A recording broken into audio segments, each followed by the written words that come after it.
Hey, hola a todos y todas, espero estén teniendo un excelente día. Hoy terminamos con el libro Las aventuras de Sherlock Holmes de Sir Arthur Conan Doyle. Antes de comenzar, simplemente les comento que hay una encuesta en este momento en el canal donde les pregunto qué libro les gustaría que leyéramos a continuación. Así que los invito a que se den una vuelta y dejen su voto por ahí. Bien, pues empecemos con el último capítulo. El misterio de Cooper Beeches. El hombre que ama el arte por el arte, comentó Sherlock Holmes, dejando a un lado la hoja de anuncios del Daily Telegraph, suele encontrar los placeres más intensos en sus manifestaciones más humildes y menos importantes. Me complace advertir, Watson, que hasta ahora ha captado usted esa gran verdad, y que en esas pequeñas crónicas de nuestros casos que ha tenido la bondad de redactar, debo decir que, embelleciéndolas en algunos puntos, no ha dado preferencia a las numerosas causas célebres y procesos sensacionales en los que ha intervenido, sino más bien a incidentes que pueden haber sido triviales, pero que daban ocasión al empleo de las facultades de deducción y síntesis que he convertido en mi especialidad. Y, sin embargo, dije yo, sonriendo, no me considero definitivamente absuelto de la acusación de sensacionalismo que se ha lanzado contra mis crónicas. Tal vez haya cometido un error, apuntó él, tomando una brasa con las pinzas y encendiendo con ellas la larga pipa de cerezo que sustituía a la de arcilla cuando se sentía más dado a la polémica que a la reflexión. Quizá se haya equivocado al intentar añadir color y vida a sus descripciones, en lugar de limitarse a exponer los sesudos razonamientos de causa a efecto, que son en realidad lo único verdaderamente digno de mención del asunto. Me parece que en ese aspecto le he hecho a usted justicia, comenté, algo fríamente porque me repugnaba la egolatría, que, como había observado más de una vez, constituía un importante factor en el singular carácter de mi amigo. No, no es cuestión de vanidad o egoísmo, dijo él, respondiendo como tenía por costumbre a mis pensamientos más que a mis palabras. Si reclamo plena justicia para mi arte, es porque se trata de algo impersonal, algo que está más allá de mí mismo. El delito es algo corriente, la lógica es una rareza. Por tanto, hay que poner el acento en la lógica, y no en el delito. Usted ha degradado lo que debía haber sido un curso académico, reduciéndolo a una serie de cuentos. Era una mañana fría de principios de primavera, y después del desayuno nos habíamos sentado a ambos lados de un chispeante fuego en el viejo apartamento de Baker Street. Una espesa niebla se extendía entre las hileras de casas parduzcas y las ventanas de la acera de enfrente parecían borrones oscuros entre las densas volutas amarillentas. Teníamos encendida la luz de gas que caía sobre el mantel arrancando reflejos de la porcelana y el metal, pues aún no habían recogido la mesa. Sherlock Holmes se había pasado callado toda la mañana, zambulléndose continuamente en las columnas de anuncios de una larga serie de periódicos, hasta que por fin, renunciando aparentemente a su búsqueda, había emergido no de muy buen humor para darme una charla sobre mis defectos literarios. Por otra parte, comentó, tras una pausa durante la cual estuvo dándole chupadas a su larga pipa y contemplando el fuego, difícilmente se le puede acusar a usted de sensacionalismo, cuando entre los casos por los que ha tenido la bondad de interesarse hay una elevada proporción que no tratan de ningún delito, en el sentido legal de la palabra. El asuntillo en el que intenté ayudar al rey de Bohemia, la curiosa experiencia de la señorita Mary Sutherland, el problema del hombre del labio retorcido y el incidente de la boda del noble. Fueron todos ellos casos que escapaban al alcance de la ley. Pero, al evitar lo sensacional, me temo que puede usted haber bordeado lo trivial. Puede que el desenlace lo fuera, respondí, pero sostengo que los métodos fueron originales e interesantes. Sí, querido amigo, ¿qué le importan al público, al gran público despistado, que sería incapaz de distinguir a un tejedor por sus dientes o a un cajista de imprenta por su pulgar izquierdo, los matices más delicados del análisis y la deducción? Aunque la verdad, si es usted trivial, no es por culpa suya, porque ya pasaron los tiempos de los grandes casos. El hombre, o por lo menos el criminal, ha perdido toda la iniciativa y la originalidad. Y mi humilde consultorio parece estar degenerando en una agencia para recuperar lápices extraviados y ofrecer consejo a señoritas de internado. Creo que por fin hemos tocado fondo. Esta nota que he recibido esta mañana marca, a mi entender, mi punto cero. Léala. Me tiró una carta arrugada.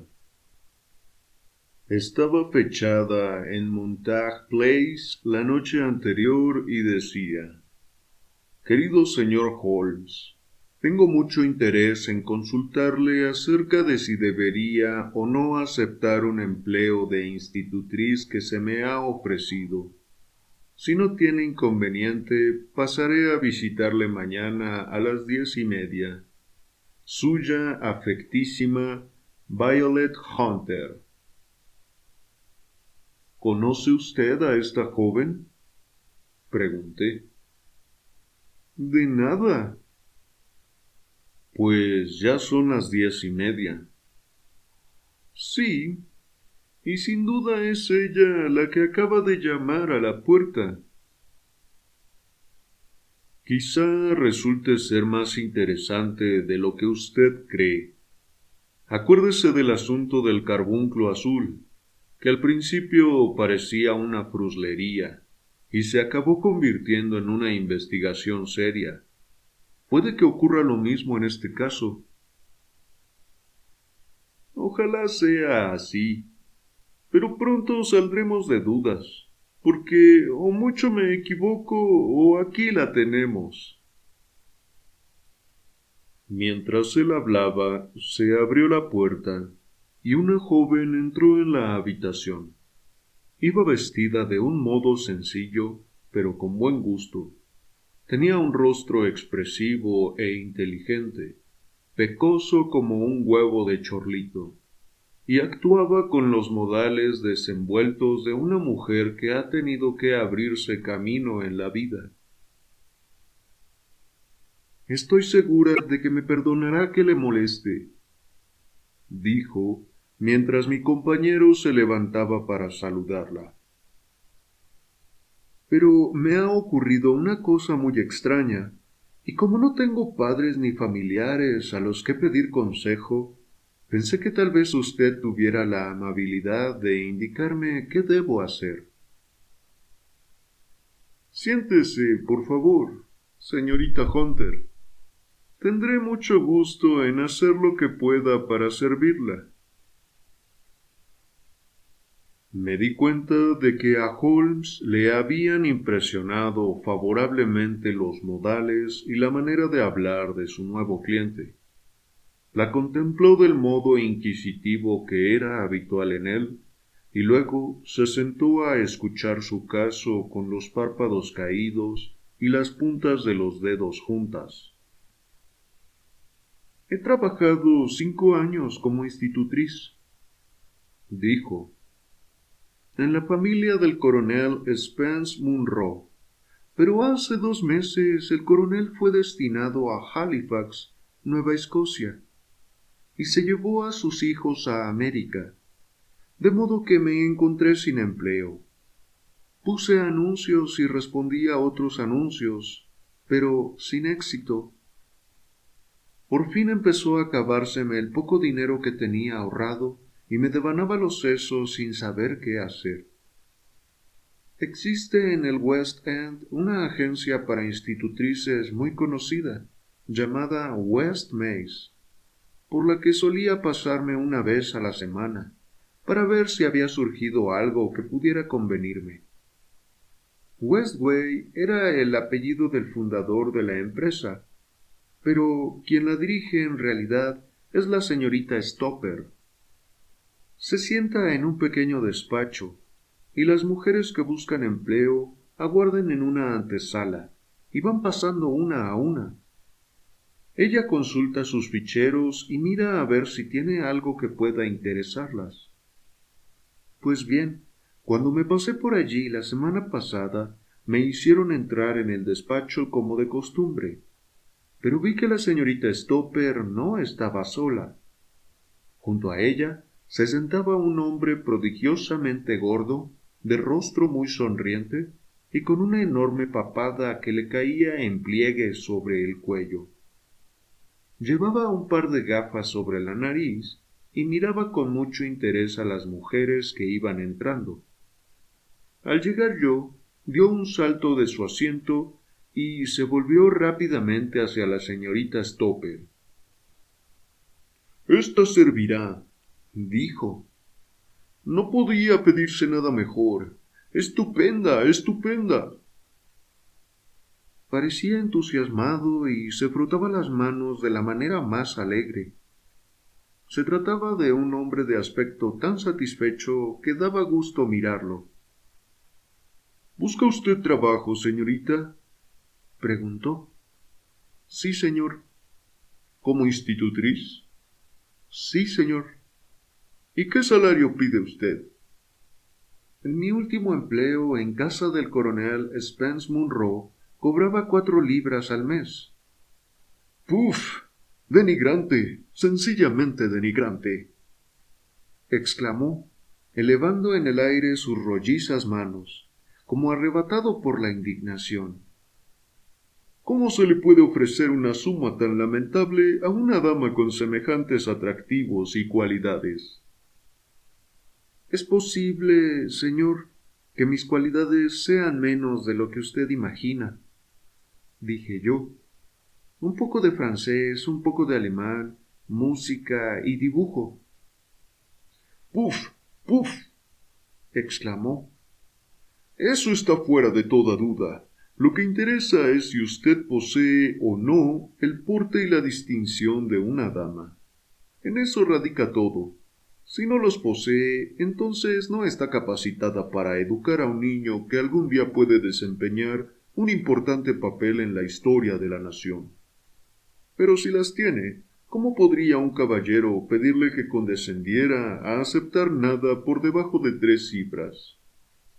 Si trabaja usted para mí, señora, comenzará con un salario de 100 libras al año». Como podrá imaginar, señor Holmes, estando sin recursos como yo estaba, aquella oferta me pareció casi demasiado buena para ser verdad. Sin embargo, El caballero, advirtiendo tal vez mi expresión de incredulidad, abrió su cartera y sacó un billete. «Es también mi costumbre», dijo, sonriendo del modo más amable, hasta que sus ojos quedaron reducidos a 2 ranuras que brillaban entre los pliegues blancos de su cara, «pagar medio salario por adelantado a mis jóvenes empleadas, para que puedan hacer frente a los pequeños gastos del viaje y el vestuario». Me pareció que nunca había conocido a un hombre tan fascinante y tan considerado. Como ya tenía algunas dudas con los proveedores, aquel adelanto me venía muy bien. Sin embargo, toda la transacción tenía un algo de innatural que me hizo desear saber algo más antes de comprometerme. «¿Puedo preguntar dónde vive usted, señor?», dije.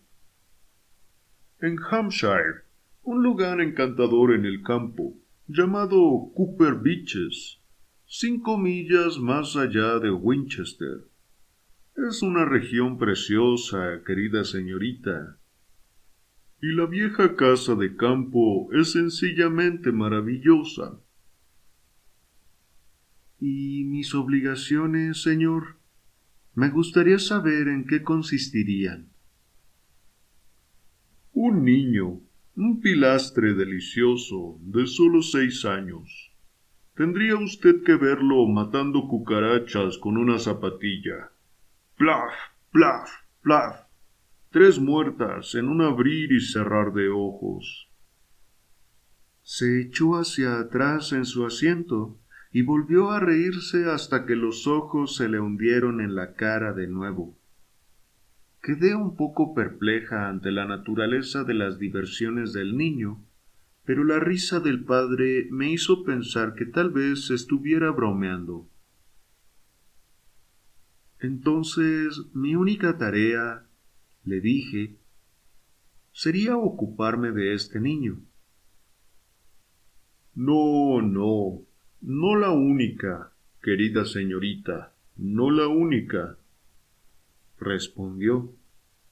«Su tarea consistirá, como sin duda ya habrá imaginado, en obedecer todas las pequeñas órdenes de mi esposa, siempre que se traten de órdenes que una dama pueda obedecer con dignidad. No verá usted ningún inconveniente en ello». «Estaré encantada de poder ser útil». «Perfectamente. Por ejemplo, en la cuestión del vestuario. Somos algo maniáticos, ¿sabe usted? Maniáticos, pero buena gente. Si le pidiéramos que se pusiera un vestido que nosotros le proporcionáramos, no se opondría usted a nuestro capricho, ¿verdad?». «No», dije yo, bastante sorprendida por sus palabras.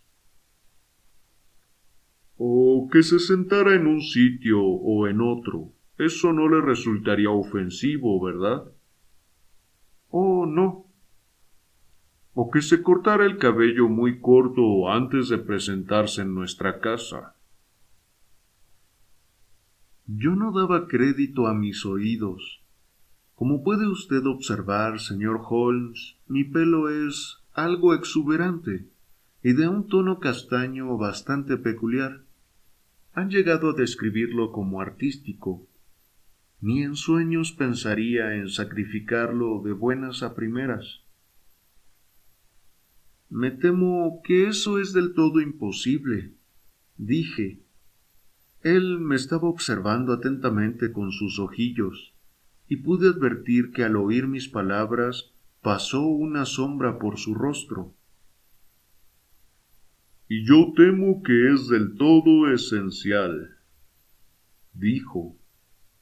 «Se trata de un pequeño capricho de mi esposa, y los caprichos de las damas, señorita, los caprichos de las damas hay que satisfacerlos.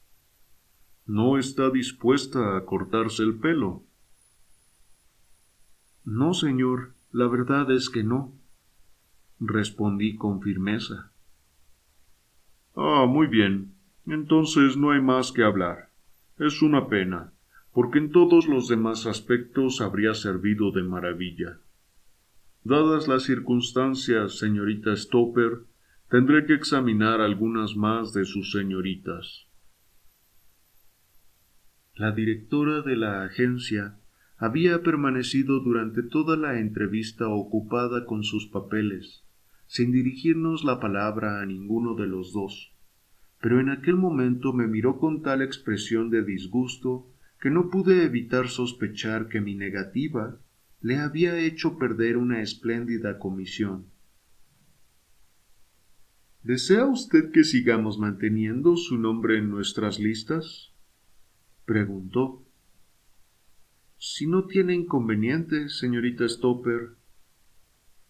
Pues la verdad me parece bastante inútil, viendo el modo en que rechaza usted las ofertas más ventajosas, dijo secamente. No esperará usted que nos esforcemos por encontrarle otra ganga como esta. Buenos días, señorita Hunter. Hizo sonar un gong que tenía sobre la mesa, y el botones me acompañó a la salida. Pues bien, cuando regresé a mi alojamiento y encontré la despensa medio vacía y 2 o 3 facturas sobre la mesa, empecé a preguntarme si no habría cometido una estupidez. Al fin y al cabo, si aquella gente tenía manías extrañas y esperaba que se obedecieran sus caprichos más extravagantes, al menos estaban dispuestos a pagar por sus excentricidades. Hay muy pocas institutrices en Inglaterra que ganen 100 libras al año. Además, ¿de qué me serviría el pelo? A muchas mujeres les favorece llevarlo corto, y yo podía ser una de ellas. Al día siguiente ya tenía la impresión de haber cometido un error, y un día después estaba plenamente convencida. Estaba casi decidida a tragarme mi orgullo hasta el punto de regresar a la agencia y preguntar si la plaza estaba aún disponible, cuando recibí esta carta del caballero en cuestión. La he traído y se la voy a leer. De Cooper Beeches, cerca de Winchester. Querida señorita Hunter, la señorita Stopper ha tenido la amabilidad de darme su dirección, y le escribo desde aquí para preguntarle si ha reconsiderado su posición. Mi esposa tiene mucho interés en que venga, pues le agradó mucho la descripción que yo le hice de usted. Estamos dispuestos a pagarle 30 libras al trimestre o 120 al año, para compensarle por las pequeñas molestias que puedan ocasionarle nuestros caprichos. Al fin y al cabo, tampoco exigimos demasiado. A mi esposa le encanta un cierto tono azul eléctrico, y le gustaría que usted llevase un vestido de ese color por las mañanas. Sin embargo, no tiene que incurrir en el gasto de adquirirlo, ya que tenemos uno perteneciente a mi querida hija Alice, actualmente en Filadelfia, que creo que le sentaría muy bien. En cuanto a lo de sentarse en un sitio o en otro, o practicar los entretenimientos que se le indiquen, no creo que ello pueda ocasionarle molestias. Y con respecto a su cabello, no cabe duda de que es una lástima, especialmente si se tiene en cuenta que no pude evitar fijarme en su belleza durante nuestra breve entrevista. Pero me temo que debo mantenerme firme en este punto, y solamente confío en que el aumento de salario pueda compensarle de la pérdida. Sus obligaciones en lo referente al niño son muy llevaderas. Le ruego que haga lo posible por venir. Yo la esperaría con un coche en Winchester. Hágame saber en qué tren llega. Suyo afectísimo, Jeffro Ruckastall. Esta es la carta que acabo de recibir, señor Holmes, y ya he tomado la decisión de aceptar. Sin embargo, me pareció que antes de dar el paso definitivo, debía someter el asunto a su consideración.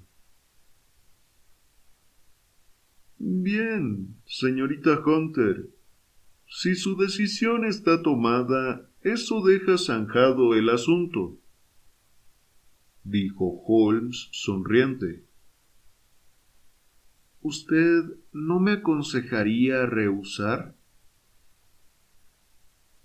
Confieso que no me gustaría que una hermana mía aceptara ese empleo. ¿Qué significa todo esto, señor Holmes? Ah, carezco de datos. No puedo decirle. ¿Se ha formado usted alguna opinión? Bueno, a mí me parece que solo existe una explicación posible. El señor Ruckastle parecía ser un hombre muy amable y bondadoso. ¿No es posible que su esposa esté loca?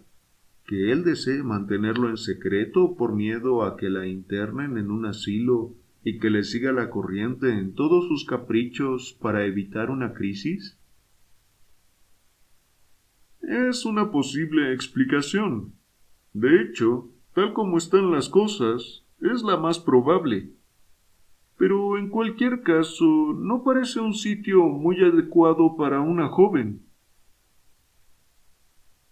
Pero, ¿y el dinero, señor Holmes? ¿Y el dinero? Sí, desde luego. La paga es buena, demasiado buena. Eso es lo que me inquieta. ¿Por qué iban a darle 120 al año cuando tendrían institutrices para elegir por 40?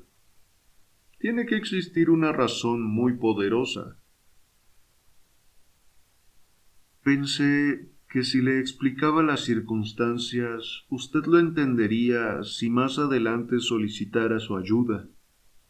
Me sentiría mucho más segura sabiendo que una persona como usted me cubre las espaldas. Oh, puede irse convencida de ello. Le aseguro que su pequeño problema promete ser el más interesante que se me ha presentado en varios meses. Algunos aspectos resultan verdaderamente originales. Si tuviera usted dudas o se viera en peligro... ¿Peligro? ¿En qué peligro está pensando? Holmes meneó la cabeza muy serio. Si pudiéramos definirlo, dejaría de ser un peligro, dijo. Pero a cualquier hora, de día o de noche, un telegrama suyo me hará acudir en su ayuda. Con eso me basta. Se levantó, muy animada de su asiento, habiéndose borrado la ansiedad de su rostro. Ahora puedo ir a Hampshire mucho más tranquila.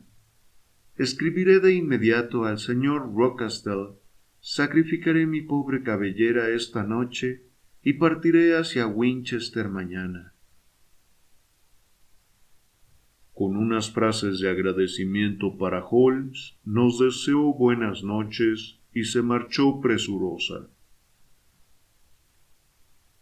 Por lo menos, dije mientras oíamos sus pasos rápidos y firmes escaleras abajo, parece una jovencita perfectamente capaz de cuidar de sí misma.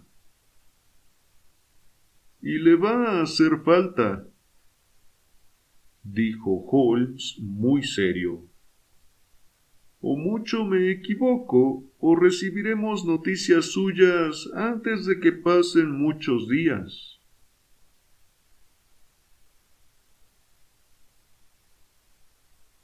No tardó en cumplirse la predicción de mi amigo.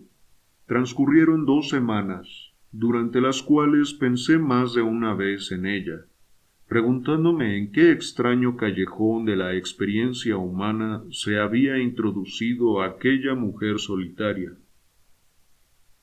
El insólito salario, las curiosas condiciones, lo liviano del trabajo, todo apuntaba hacia algo anormal, aunque estaba fuera de mis posibilidades determinar si se trataba de una manía inofensiva o de una conspiración, si el hombre era un filántropo o un criminal.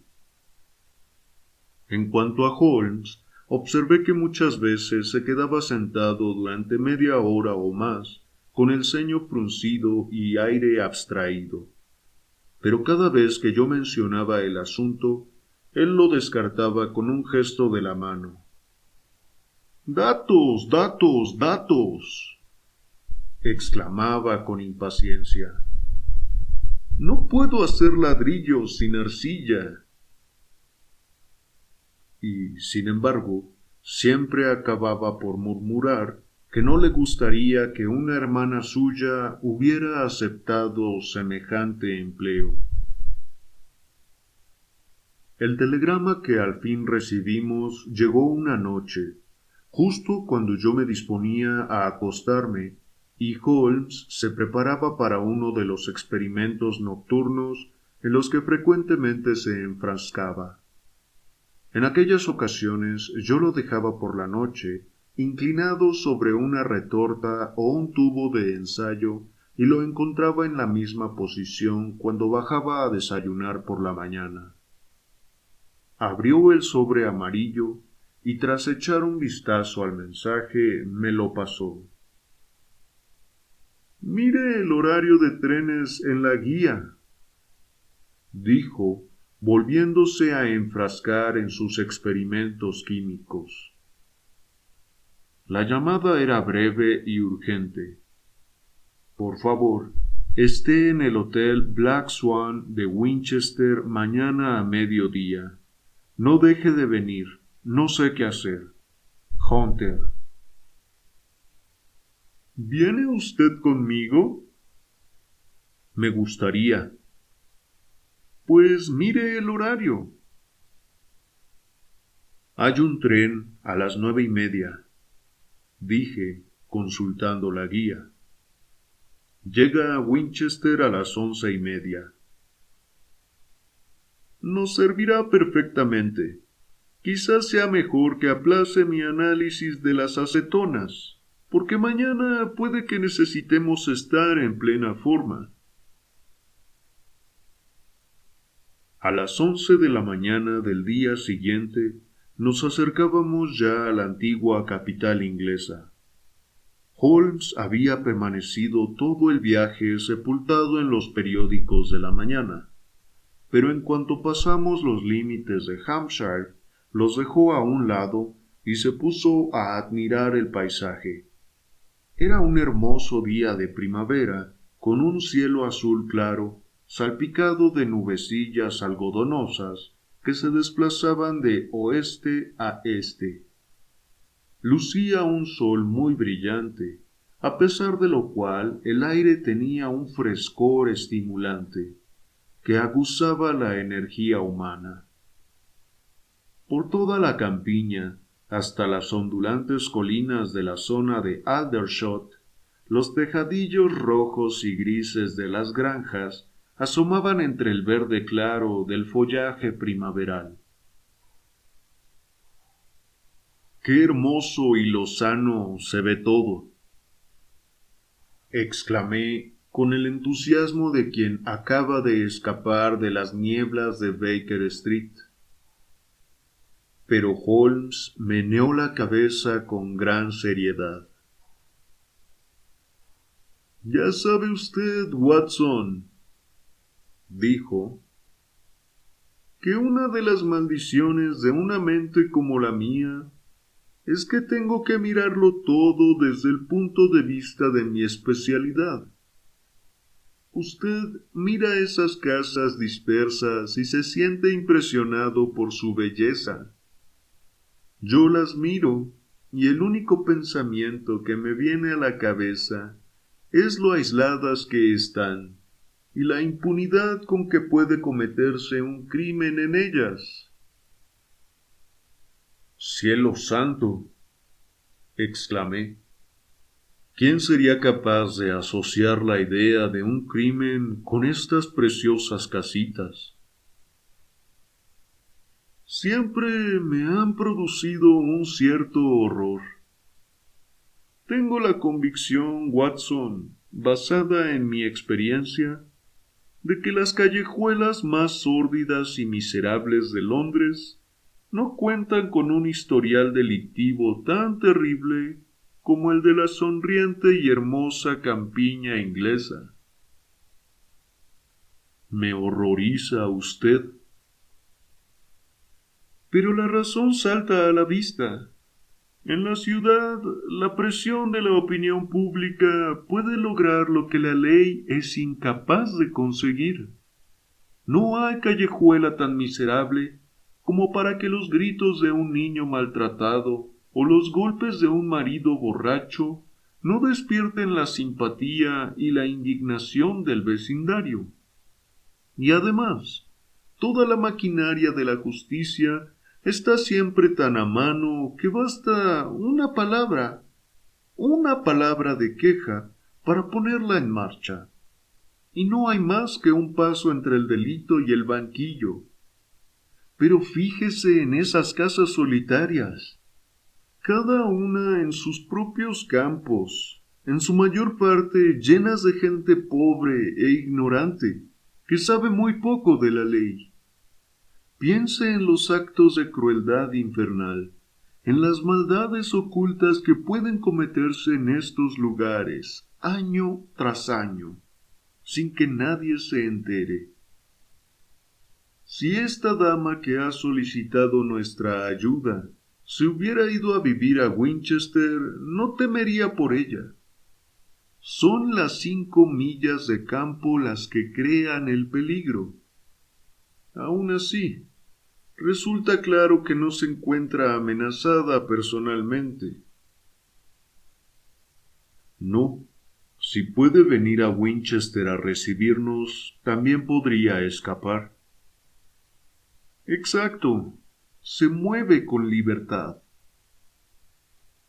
Pero entonces, ¿qué es lo que sucede? ¿No se le ocurre ninguna explicación? Se me han ocurrido 7 explicaciones diferentes, cada una de las cuales tiene en cuenta los pocos datos que conocemos. Pero ¿cuál es la acertada? Eso solo puede determinarlo la nueva información, que sin duda nos aguarda. Bueno, ahí se ve la torre de la catedral, y pronto nos enteraremos de lo que la señorita Hunter tiene que contarnos. El Black Swan era una posada de cierta fama situada en Hyde Street, a muy poca distancia de la estación, y allí estaba la joven aguardándonos. Había reservado una habitación y nuestro almuerzo nos esperaba en la mesa. «¿Cómo me alegro de que hayan venido?», dijo fervientemente. «Los dos han sido muy amables. Les digo de verdad que no sé qué hacer. Sus consejos tienen un valor inmenso para mí». «Por favor, explíquenos lo que ha ocurrido». «Eso haré, y más vale que me dé prisa, porque he prometido al señor Ruckastle estar de vuelta antes de las 3. Me dio permiso para venir a la ciudad esta mañana, aunque poco se imagina a qué he venido». «Oigámoslo todo por riguroso orden», dijo Holmes, estirando hacia el fuego sus largas y delgadas piernas y disponiéndose a escuchar. «En primer lugar, puedo decir que en conjunto el señor y la señora Ruckastle no me tratan mal. Es de justicia decirlo, pero no los entiendo y no me siento tranquila con ellos». «¿Qué es lo que no entiende?». «Los motivos de su conducta, pero se lo voy a contar tal como ocurrió. Cuando llegué, el señor Rockastle me recibió aquí y me llevó en su coche a Cooper Beeches, tal como él había dicho. Está en un sitio precioso, pero la casa en sí no es bonita. Es un bloque cuadrado y grande, encalado pero todo manchado por la humedad y la intemperie. A su alrededor hay bosques por 3 lados, y por el otro hay un campo en cuesta, que baja hasta la carretera de Southampton, la cual hace una curva a unas 100 yardas de la puerta principal.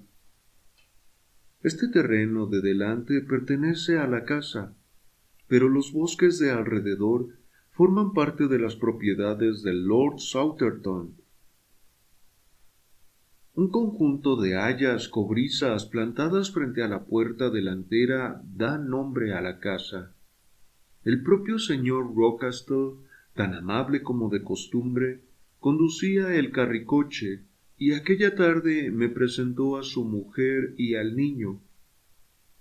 La conjetura que nos pareció tan probable allá en su casa de Baker Street resultó falsa, señor Holmes. La señora Rockastle no está loca. Es una mujer callada y pálida, mucho más joven que su marido. No llegará a los 30 años, cuando el marido no puede tener menos de 45. He deducido de sus conversaciones que llevan casados unos 7 años, que él era viudo cuando se casó con ella, y que la única descendencia que tuvo con su primera esposa fue esa hija que ahora está en Filadelfia. El señor Rockastle me dijo confidencialmente que se marchó porque no soportaba a su madrastra. Dado que la hija tendría por lo menos 20 años, me imagino perfectamente que se sintiera incómoda con la joven esposa de su padre. La señora Rockastle me pareció tan anodina de mente como de cara. No me cayó ni bien ni mal. Es como si no existiera. Se nota a primera vista que siente devoción por su marido y su hijito. Sus ojos grises pasaban continuamente del uno al otro, pendiente de sus más mínimos deseos, y anticipándose a ellos si podía. Él la trataba con cariño, a su manera vocinglera y exuberante, y en conjunto parecían una pareja feliz. Y sin embargo, esta mujer tiene una pena secreta. A menudo se queda sumida en profundos pensamientos, con una expresión tristísima en el rostro. Más de una vez la he sorprendido llorando. A veces he pensado que era el carácter de su hijo lo que la preocupaba, pero jamás en mi vida he conocido criatura más malcriada y con peores instintos. Es pequeño para su edad, con una cabeza desproporcionadamente grande. Toda su vida parece transcurrir en una alternancia de rabietas salvajes e intervalos de negra melancolía. Su único concepto de la diversión parece consistir en hacer sufrir a cualquier criatura más débil que él, y despliega un considerable talento para el acecho y captura de ratones, pajarillos e insectos. Pero prefiero no hablar del niño, señor Holmes, que en realidad tiene muy poco que ver con mi historia. Me gusta oír todos los detalles, comentó mi amigo, tanto si le parecen relevantes como si no. Procuraré no omitir nada de importancia. Lo único desagradable de la casa que me llamó la atención nada más llegar es el aspecto y conducta de los sirvientes. Hay solo 2, marido y mujer. Toller, que así se llama, es un hombre tosco y grosero, con pelo y patillas grises, y que huele constantemente a licor. Desde que estoy en la casa lo he visto 2 veces completamente borracho, pero el señor Rockastle parece no darse cuenta. Su esposa es una mujer muy alta y fuerte, con cara avinagrada, tan callada como la señora Rockastle, pero mucho menos tratable. Son una pareja muy desagradable, pero afortunadamente me paso la mayor parte del tiempo en el cuarto del niño y en el mío, que están uno junto a otro en una esquina del edificio. Los 2 primeros días después de mi llegada a Cooper Beeches, mi vida transcurrió muy tranquila. Al tercer día, la señora Rockastle bajó inmediatamente después del desayuno y le susurró algo al oído a su marido. «Oh, sí», dijo él, volviéndose hacia mí. «Le estamos muy agradecidos, señora Hunter, por acceder a nuestros caprichos hasta el punto de cortarse el pelo. Veamos ahora cómo le sienta el vestido azul eléctrico. Lo encontrará extendido sobre la cama de su habitación, y si tiene la bondad de ponérselo, se lo agradeceremos muchísimo». El vestido que encontré esperándome tenía una tonalidad azul bastante curiosa. El material era excelente, una especie de lana cruda, pero presentaba señales inequívocas de haber sido usado. No me habría sentado mejor ni aunque me lo hubieran hecho a la medida. Tanto el señor como la señora Rockastle se mostraron tan encantados al verme con él, que me pareció que exageraban en su vehemencia. Estaban aguardándome en la sala de estar, que es una habitación muy grande, que ocupa la parte delantera de la casa, con 3 ventanales hasta el suelo. Cerca del ventanal del centro habían instalado una silla, con el respaldo hacia afuera. Me pidieron que me sentara en ella, y a continuación el señor Rockastle empezó a pasear de un extremo a otro de la habitación, contándome algunos de los chistes más graciosos que he oído en mi vida. No se puede imaginar lo cómico que estuvo. Me reí hasta quedar agotada. Sin embargo, la señora Rockastle, que evidentemente no tiene sentido del humor, ni siquiera llegó a sonreír. Se quedó sentada con las manos en el regazo y una expresión de tristeza y ansiedad en el rostro. Al cabo de una hora, poco más o menos, el señor Rockastle comentó de pronto que ya era hora de iniciar las tareas cotidianas y que debía cambiarme de vestido y acudir al cuarto del pequeño Edward. 2 días después se repitió la misma representación, en circunstancias exactamente iguales. Una vez más me cambié de vestido, volví a sentarme en la silla y volví a partirme de risa con los graciosísimos chistes de mi patrón, que parece poseer un repertorio inmenso y los cuenta de un modo inimitable.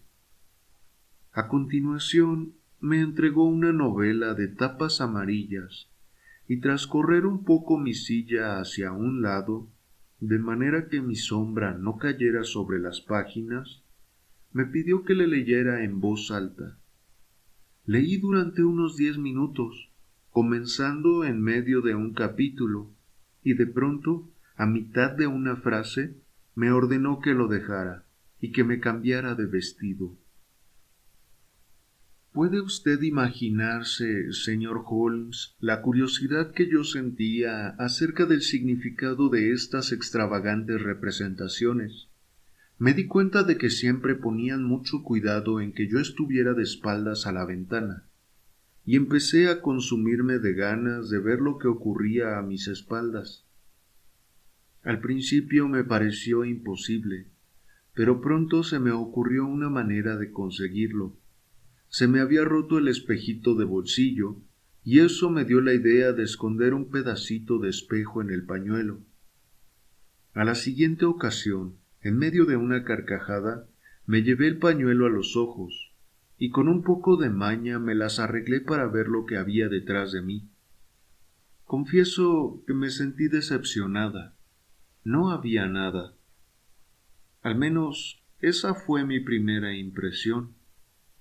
Sin embargo, al mirar de nuevo, Me di cuenta de que había un hombre parado en la carretera de Southampton, un hombre de baja estatura, barbudo y con un traje gris que parecía estar mirando hacia mí. La carretera es una vía importante y siempre suele haber gente por ella. Sin embargo, este hombre estaba apoyado en la verja que rodea nuestro campo y miraba con mucho interés. Bajé el pañuelo y encontré los ojos de la señora Rocastle fijos en mí, con una mirada sumamente inquisitiva. No dijo nada, pero estoy convencida de que había adivinado que yo tenía un espejo en la mano y había visto lo que había detrás de mí. Se levantó al instante. —Jeffro —dijo—, hay un impertinente en la carretera que está mirando a la señorita Hunter. —¿No será algún amigo suyo, señorita Hunter? —preguntó él. —No, no conozco a nadie por aquí. —Válgame Dios, qué impertinencia. Tenga la bondad de darse la vuelta y hacerle un gesto para que se vaya. ¿No sería mejor no darnos por enterados? No, no. Entonces le tendríamos rondando por aquí a todas horas. Haga el favor de darse la vuelta e indíquele que se marche. Así. Hice lo que me pedían, y al instante la señora Rocastle bajó la persiana. Esto sucedió hace una semana, y desde entonces no me he vuelto a sentar en la ventana, ni me he puesto el vestido azul, ni he visto al hombre de la carretera. —Continúe, por favor —dijo Holmes—. Su narración promete ser de lo más interesante.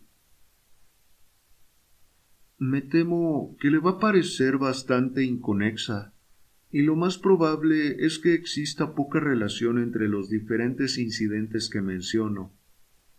El primer día que pasé en Cooper Beeches, el señor Rocastle me llevó a un pequeño cobertizo, situado cerca de la puerta de la cocina.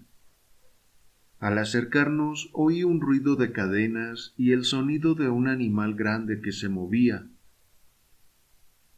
—Mire por aquí —dijo el señor Rocastle, indicándome una rendija entre dos tablas. —¿No es una preciosidad? Miré por la rendija y distinguí dos ojos que brillaban y una figura confusa agazapada en la oscuridad. —No se asuste —dijo mi patrón, echándose a reír ante mi sobresalto—. Es solamente Carlo, mi mastín. He dicho mío, pero en realidad el único que puede controlarlo es el viejo Toller, mi mayordomo. Solo le damos de comer una vez al día y no mucho, de manera que siempre está tan agresivo como una salsa picante. Toller lo deja suelto cada noche, y que Dios tenga piedad del intruso al que le hinque el diente. Por lo que más quiera, bajo ningún pretexto, ponga los pies fuera de casa por la noche, porque se jugaría usted la vida. No se trataba de una advertencia sin fundamento, porque 2 noches después se me ocurrió asomarme a la ventana de mi cuarto a eso de las 2 de la madrugada. Era una hermosa noche de luna y el césped de delante de la casa se veía plateado y casi tan iluminado como de día. Me encontraba absorta en la apacible belleza de la escena cuando sentí que algo se movía entre las sombras de las hayas cobrizas. Por fin salió a la luz de la luna y vi lo que era. Un perro gigantesco, tan grande como un ternero, de piel leonada, carrillos colgantes, hocico negro y huesos grandes y salientes. Atravesó lentamente el césped y desapareció en las sombras del otro lado. Aquel terrible y silencioso centinela me provocó un escalofrío como no creo que pudiera causarme ningún ladrón. Y ahora voy a contarle una experiencia muy extraña. Como ya sabe, me corté el pelo en Londres y lo había guardado, hecho un gran rollo en el fondo de mi baúl. Una noche, después de acostar al niño, me puse a inspeccionar los muebles de mi habitación y ordenar mis cosas. Había en el cuarto un viejo aparador, con los 2 cajones superiores vacíos y el de abajo cerrado con llave. Yo había llenado de ropa los 2 primeros cajones, y aún me quedaba mucha por guardar, como es natural. Me molestaba no poder utilizar el tercer cajón. Pensé que quizás estuviera cerrado por olvido, así que saqué mi juego de llaves e intenté abrirlo. La primera llave encajó a la perfección y el cajón se abrió. Dentro no había más que una cosa, pero estoy segura de que jamás adivinaría usted qué era. Era mi mata de pelo. La cogí y la examiné. Tenía la misma tonalidad y la misma textura, pero entonces se me hizo patente la imposibilidad de aquello. ¿Cómo podía estar mi pelo guardado en aquel cajón? Con las manos temblándome, abrí mi baúl, volqué su contenido y saqué del fondo mi propia cabellera. Coloqué una junto a otra y le aseguro que eran idénticas. ¿No era extraordinario? Me sentí desconcertada e incapaz de comprender el significado de todo aquello. Volví a meter la misteriosa mata de pelo en el cajón y no les dije nada a los Rocastle, pues sentí que quizás había obrado mal al abrir un cajón que ellos habían dejado cerrado. Como habrá podido notar, señor Holmes, yo soy observadora por naturaleza, y no tardé en trazarme en la cabeza un plano bastante exacto de toda la casa. Sin embargo, había un ala que parecía completamente deshabitada. Frente a las habitaciones de los Toller había una puerta que conducía a este sector, pero estaba invariablemente cerrada con llave. Sin embargo, un día, al subir las escaleras, me encontré con el señor Rocastle, que salía por aquella puerta con las llaves en la mano y una expresión en el rostro que lo convertía en una persona totalmente diferente del hombre orondo y jovial al que yo estaba acostumbrada. Traía las mejillas enrojecidas, la frente arrugada por la ira y las venas de las sienes hinchadas de furia. Cerró la puerta y pasó junto a mí sin mirarme ni dirigirme la palabra. Esto despertó mi curiosidad, así que cuando salí a dar un paseo con el niño, me acerqué a un sitio desde el que podía ver las ventanas de este sector de la casa. Eran 4 en hilera, 3 de ellas simplemente sucias y la cuarta cerrada con póstigos. Evidentemente, allí no vivía nadie. Mientras paseaba de un lado a otro, dirigiendo miradas ocasionales a las ventanas, el señor Rocastle vino hacia mí, tan alegre y jovial como de costumbre. Ah, Dijo, no me considere un maleducado por haber pasado junto a usted sin saludarla, querida señorita. Estaba preocupado por asuntos de negocios. le aseguro que no me ha ofendido, respondí. Por cierto, parece que tiene usted ahí una serie completa de habitaciones, y una de ellas cerrada a cal y canto. Uno de mis hobbies es la fotografía, Dijo, y allí tengo instalado mi cuarto oscuro. Vaya, vaya, qué jovencita tan observadora nos ha caído en suerte. ¿Quién lo habría creído? ¿Quién lo habría creído? Hablaba en tono de broma, pero sus ojos no bromeaban al mirarme. Leí en ellos sospecha y disgusto, pero nada de bromas. Bien, señor Holmes, desde el momento en que comprendí que había algo en aquellas habitaciones que yo no debía conocer, ardí en deseos de entrar en ellas. No se trataba de simple curiosidad, aunque no carezco de ella. Era más bien una especie de sentido del deber. Tenía la sensación de que mi entrada allí se derivaría algún bien.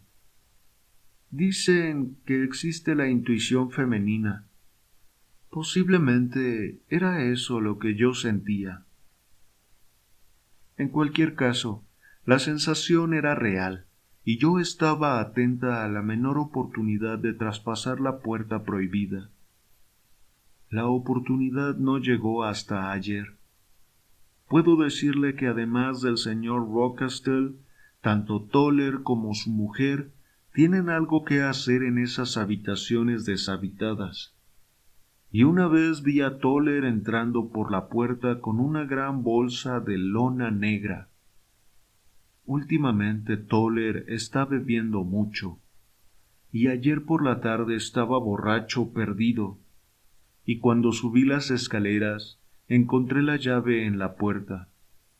Sin duda debió olvidarla allí. El señor y la señora Rochester se encontraban en la planta baja, y el niño estaba con ellos, así que disponía de una oportunidad magnífica.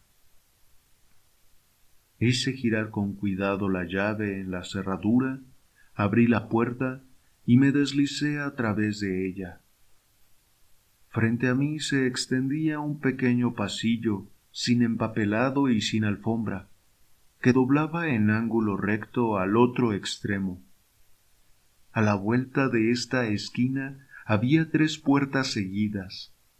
La primera y la tercera estaban abiertas, y las 2 daban a sendas habitaciones vacías, polvorientas y desangeladas, una con 2 ventanas y la otra solo con una, tan cubiertas de suciedad que la luz crepuscular apenas conseguía abrirse paso a través de ellas.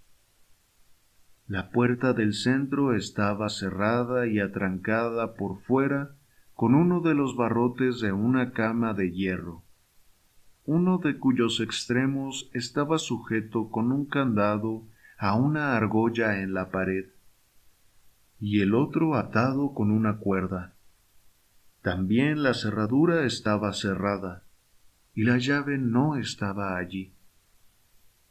Indudablemente esta puerta atrancada correspondía a la ventana cerrada que yo había visto desde fuera, y sin embargo, por el resplandor que se filtraba por debajo, se notaba que la habitación no estaba a oscuras. Evidentemente había una claraboya que dejaba entrar la luz por arriba. Mientras estaba en el pasillo mirando aquella puerta siniestra y preguntándome qué secreto ocultaba, oí de pronto un ruido de pasos dentro de la habitación y vi una sombra que cruzaba de un lado a otro en la pequeña rendija de luz que brillaba bajo la puerta. Al ver aquello, se apoderó de mí un terror loco e irrazonable, señor Holmes. Mis nervios, que ya estaban de punta, me fallaron de repente. Di media vuelta y eché a correr. Corrí como si detrás de mí hubiera una mano espantosa tratando de agarrar la falda de mi vestido. Atravesé el pasillo, crucé la puerta y fui a parar directamente en los brazos del señor Rochester, que esperaba fuera. «Vaya», dijo sonriendo, «así que era usted. Me lo imaginé al ver la puerta abierta». «Estoy asustadísima», gemí. Querida señorita, querida señorita. No se imagina usted con qué dulzura y amabilidad lo decía. ¿Qué es lo que la ha asustado, querida señorita? Pero su voz era demasiado zalamera, se estaba excediendo. Al instante me puse en guardia contra él. Fui tan tonta que me metí en el ala vacía. Respondí. Pero está todo tan solitario y tan siniestro con esta luz mortecina que me asusté y eché a correr. ¿Hay allí un silencio tan terrible? ¿Solo ha sido eso? Preguntó, mirándome con insistencia. Pues, ¿qué se había creído? Pregunté a mi vez. ¿Por qué cree usted que tengo cerrada esta puerta? Le aseguro que no lo sé. Pues para que no entren los que no tienen nada que hacer ahí. ¿Entiende? Seguía sonriendo de la manera más amistosa. Le aseguro que de haberlo sabido... Bien, pues ya lo sabe. ¿Y si vuelve a poner el pie en este umbral? En un instante la sonrisa se endureció hasta convertirse en una mueca de rabia, y me miró con cara de demonio. La echaré al mastín. Estaba tan aterrada que no sé ni lo que hice. Supongo que salí corriendo hasta mi habitación. Lo siguiente que recuerdo es que estaba tirada en mi cama, temblando de pies a cabeza. Entonces me acordé de usted, señor Holmes.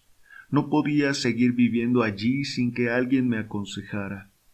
Me daba miedo la casa, el dueño, la mujer, los criados, hasta el niño. Todos me parecían horribles. Si pudiera usted venir aquí, todo iría bien. Naturalmente podría haber huido de la casa, pero mi curiosidad era casi tan fuerte como mi miedo. No tardé en tomar una decisión, enviarle a usted un telegrama. Me puse el sombrero y la capa, me acerqué a la oficina de telégrafos, que está como a media milla de la casa, y al regresar ya me sentía mucho mejor. Al acercarme a la puerta, me asaltó la terrible sospecha de que el perro estuviera suelto, pero me acordé de que Toller se había emborrachado aquel día hasta quedar sin sentido, y sabía que era la única persona de la casa que tenía alguna influencia sobre aquella fiera, y podía atreverse a dejarla suelta. Entré sin problemas y permanecí despierta durante media noche de la alegría que me daba el pensar en verle a usted. No tuve ninguna dificultad en obtener permiso para venir a Winchester esta mañana, pero tengo que estar de vuelta antes de las 3, porque el señor y la señora Rockestell van a salir de visita y estarán fuera toda la tarde, así que tengo que cuidar del niño. Y ya le he contado todas mis aventuras, señor Holmes. Ojalá pueda usted decirme qué significa todo esto, y sobre todo, qué debo hacer. Holmes y yo habíamos escuchado hechizados el extraordinario relato. Al llegar a este punto, mi amigo se puso en pie y empezó a dar zancadas por la habitación con las manos en los bolsillos y una expresión de profunda seriedad en su rostro. ¿Está Toller todavía borracho?, preguntó. Sí. Esta mañana oí a su mujer decirle a la señora Rockestell que no podía hacer nada con él. Eso está bien. ¿Y los Rockestell van a salir esta tarde? Sí. ¿Hay algún sótano con una buena cerradura? Sí, la bodega. Me parece, señorita Hunter, que hasta ahora se ha comportado usted como una mujer valiente y sensata. ¿Se siente capaz de realizar una hazaña más? No se lo pediría si no la considerara una mujer bastante excepcional. Lo intentaré. ¿De qué se trata? Mi amigo y yo llegaremos a Cooper Beaches a las 7. A esa hora los Rockastle estarán fuera, y Toller, si tenemos suerte, seguirá incapaz. Solo queda la señora Toller, que podría dar la alarma. Si usted pudiera enviarla a la bodega con cualquier pretexto y luego cerrarla con llave, nos facilitaría inmensamente las cosas. Lo haré. Excelente. En tal caso, consideremos detenidamente el asunto. Por supuesto, solo existe una explicación posible. La ha llevado usted allí para suplantar a alguien. Y este alguien está prisionero en esa habitación. Hasta aquí resulta evidente. En cuanto a la identidad de la prisionera, no me cabe duda de que se trata de la hija, la señorita Alice Rockastle, si no recuerdo mal, la que le dijeron que se había marchado a América.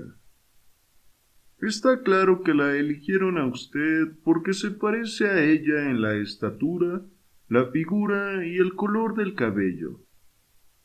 A ella se lo habían cortado, posiblemente con motivo de alguna enfermedad. Y naturalmente había que sacrificar también el suyo. Por una curiosa casualidad encontró usted su cabellera. El hombre de la carretera era, sin duda, algún amigo de ella, posiblemente su novio.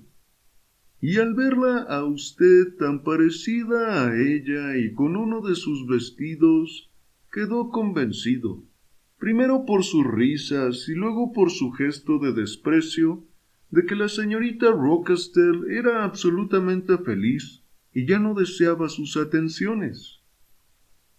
Al perro lo sueltan por las noches para impedir que él intente comunicarse con ella. Todo esto está bastante claro. El aspecto más grave del caso es el carácter del niño. ¿Qué demonios tiene que ver eso?, exclamé. Querido Watson, usted mismo en su práctica médica está continuamente sacando deducciones sobre las tendencias de los niños, mediante el estudio de los padres. ¿No comprende que el procedimiento inverso es igualmente válido? Con mucha frecuencia he obtenido los primeros indicios fiables sobre el carácter de los padres estudiando a sus hijos. El carácter de este niño es anormalmente cruel, por puro amor a la crueldad, y tanto si lo ha heredado de su sonriente padre, que es lo más probable, como si lo heredó de su madre, no presagia nada bueno para la pobre muchacha que se encuentra en su poder. Estoy convencida de que tiene usted razón, señor Holmes, exclamó nuestra cliente. Me han venido a la cabeza 1000 detalles que me convencen de que ha dado en el clavo. Oh, no perdamos un instante y vayamos a ayudar a esta pobre mujer. Debemos actuar con prudencia, porque nos enfrentamos con un hombre muy astuto. No podemos hacer nada hasta las 7. A esa hora estaremos con usted, y no tardaremos mucho en resolver el misterio.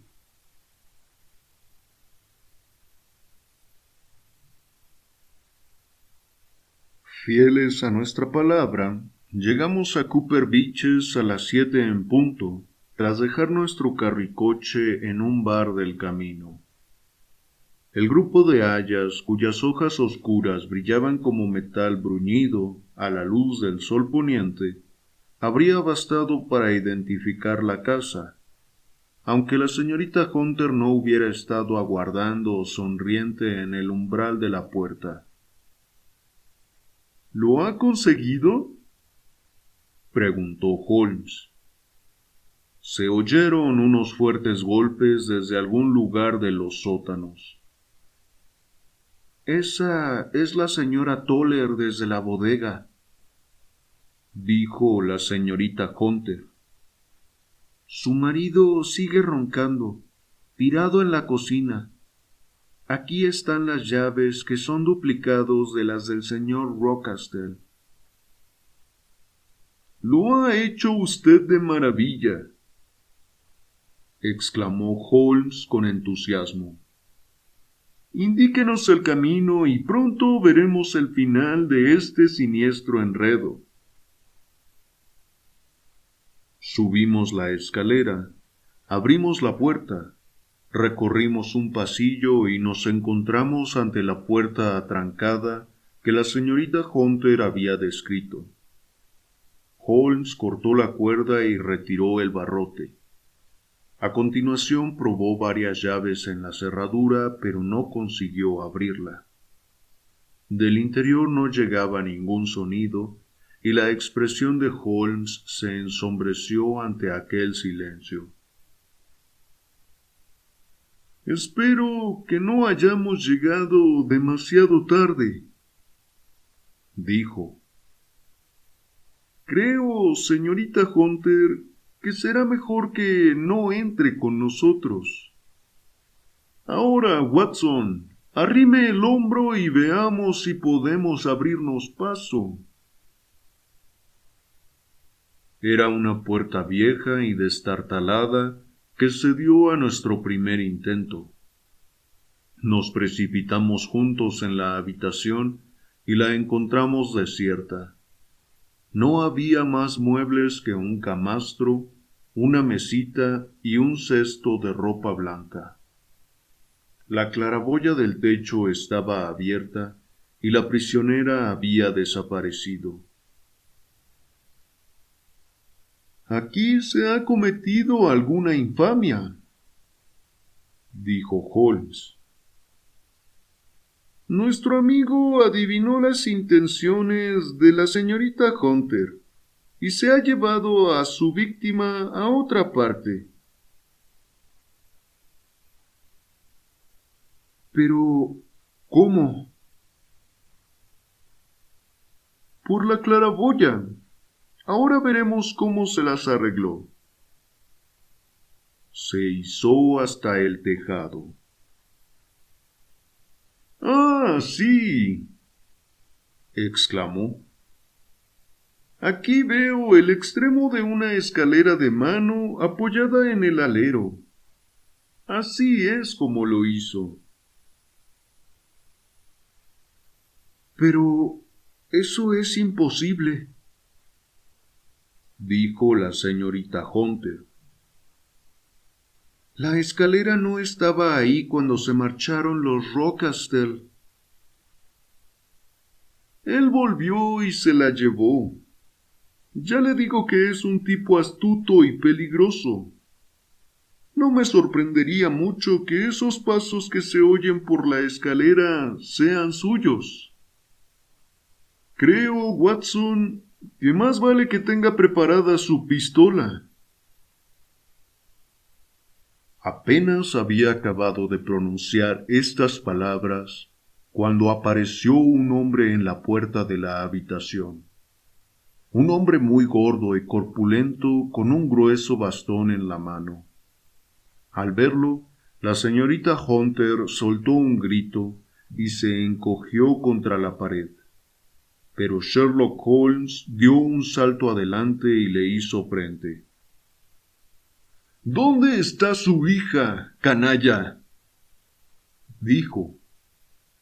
El gordo miró en torno suyo y después hacia la claraboya abierta.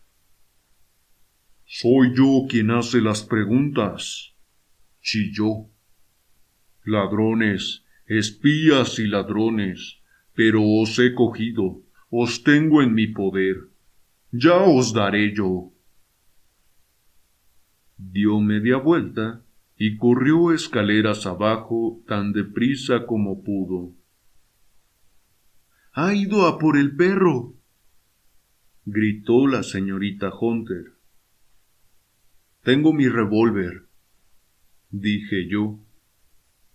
—Más vale que cerremos la puerta principal —gritó Holmes, y todos bajamos corriendo las escaleras.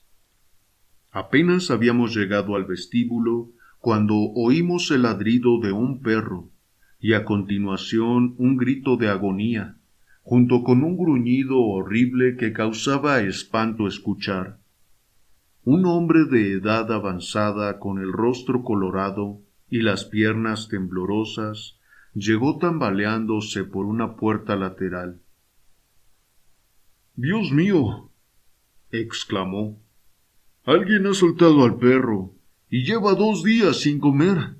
¡Deprisa, deprisa! ¡O será demasiado tarde!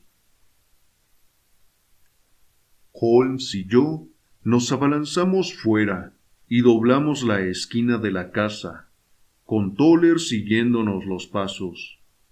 Allí estaba la enorme y hambrienta fiera, con el hocico hundido en la garganta de Rocastle, que se retorcía en el suelo dando alaridos. Corrí hacia ella y le volé los sesos. Se desplomó con sus blancos y afilados dientes, aún clavados en la papada del hombre. Nos costó mucho trabajo separarlos. Llevamos a Rocastle vivo, pero horriblemente mutilado, a la casa y lo tendimos sobre el sofá del cuarto de estar. Tras enviar a Toller, que se había despejado de golpe, a que informara a su esposa de lo sucedido, hice lo que pude por aliviar su dolor. Nos encontrábamos todos reunidos en torno al herido, cuando se abrió la puerta y entró en la habitación una mujer alta y demacrada. —¡Señora Toller! —exclamó la señorita Hunter. —Sí, señorita. El señor Rocastle me sacó de la bodega cuando volvió, antes de subir a por ustedes. Ah, señorita, es una pena que no me informara usted de sus planes, porque yo podía haberle dicho que se molestaba en vano. —Ah, ¿sí? —dijo Holmes mirándola intensamente. Está claro que la señora Toller sabe más del asunto que ninguno de nosotros. Sí, señor. Sé bastante y estoy dispuesta a contar lo que sé. Entonces, haga el favor de sentarse y oigámoslo, porque hay varios detalles en los que debo confesar que aún estoy a oscuras. Pronto se lo aclararé todo, dijo ella. Y lo habría hecho antes si hubiera podido salir de la bodega. Si esto pasa a manos de la policía y los jueces, recuerden ustedes que yo fui la única que les ayudó, y que también era amiga de la señorita Alice. Nunca fue feliz en casa, la pobre señorita Alice, desde que su padre se volvió a casar. Se la menospreciaba y no se la tenía en cuenta para nada. Pero cuando las cosas se le pusieron verdaderamente mal, fue después de conocer al señor Fowler en casa de unos amigos. Por lo que he podido saber, la señorita Alice tenía ciertos derechos propios en el testamento, pero como era tan callada y paciente, nunca dijo una palabra del asunto, y lo dejaba todo en manos del señor Rocastle. Él sabía que no tenía nada que temer de ella, Pero en cuanto surgió la posibilidad de que se presentara un marido a reclamar lo que le correspondía por ley, el padre pensó que había llegado el momento de poner fin a la situación. Intentó que ella le firmara un documento autorizándole a disponer de su dinero, tanto si ella se casaba como si no.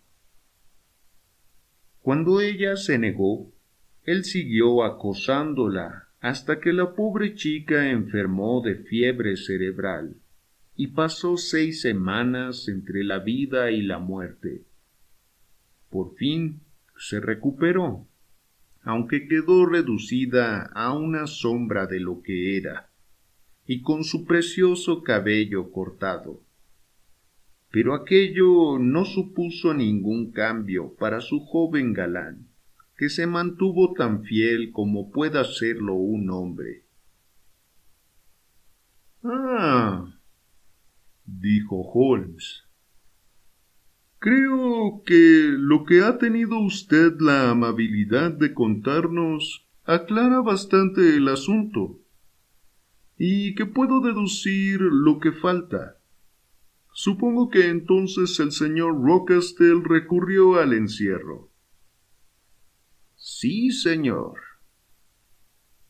Y se trajo de Londres a la señorita Hunter para librarse de la desagradable insistencia del señor Fowler. Así es, señor. Pero el señor Fowler, perseverante como todo buen marido, puso sitio a la casa, habló con usted, y mediante ciertos argumentos monetarios o de otro tipo, consiguió convencerla de que sus intereses coincidían con los de usted. El señor Fowler es un caballero muy galante y generoso, dijo la señora Toller tranquilamente. Y de este modo se las arregló para que a su marido no le faltara bebida, y para que hubiera una escalera preparada en el momento en que sus señores se ausentaran. Ha acertado. Ocurrió tal y como usted lo dice.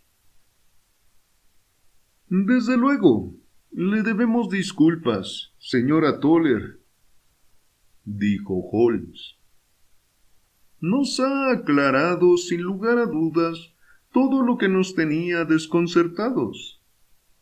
Aquí llegan el médico y la señora Rochester.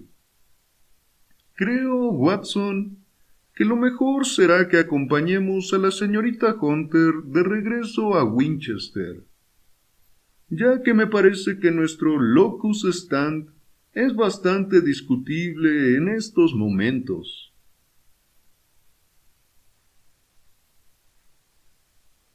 Y así quedó resuelto el misterio de la siniestra casa con las sayas cobrizas frente a la puerta.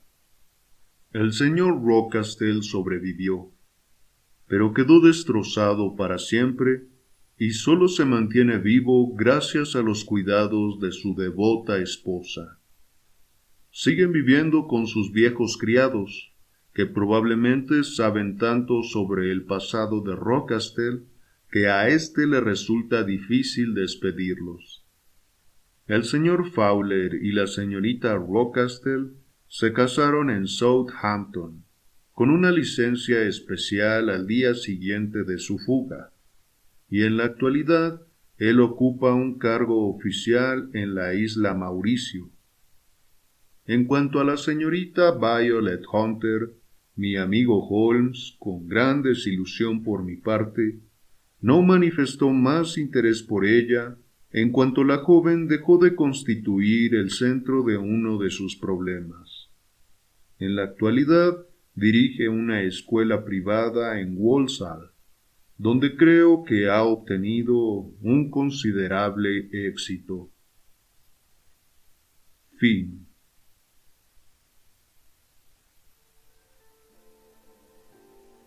Bien, amigos, amigas, esta fue la historia final del libro Las aventuras de Sherlock Holmes de Sir Arthur Conan Doyle. Espero de verdad que hayan disfrutado de esta serie de aventuras. Muchas gracias por haberlas escuchado aquí en su canal Lectura en Voz Alta. De igual manera, los invito a que en sus tiempos libres los lean por su cuenta. Siempre he creído que una historia, una novela o un cuento es percibido diferente dependiendo quién lo lea y en qué momento de su vida lo lea. Esta vez yo les compartí mi manera de leer estas aventuras y espero que las hayan disfrutado. Si fue así, dejen un like, compartan el video, compartan la lista de reproducción, suscríbanse y bueno, de nuevo muchas gracias por escuchar. Les recuerdo que hay una encuesta en el canal para que voten qué libro quieren que leamos a continuación. Yo soy Roberto y ha sido un gusto leerte el día de hoy. Nos vemos.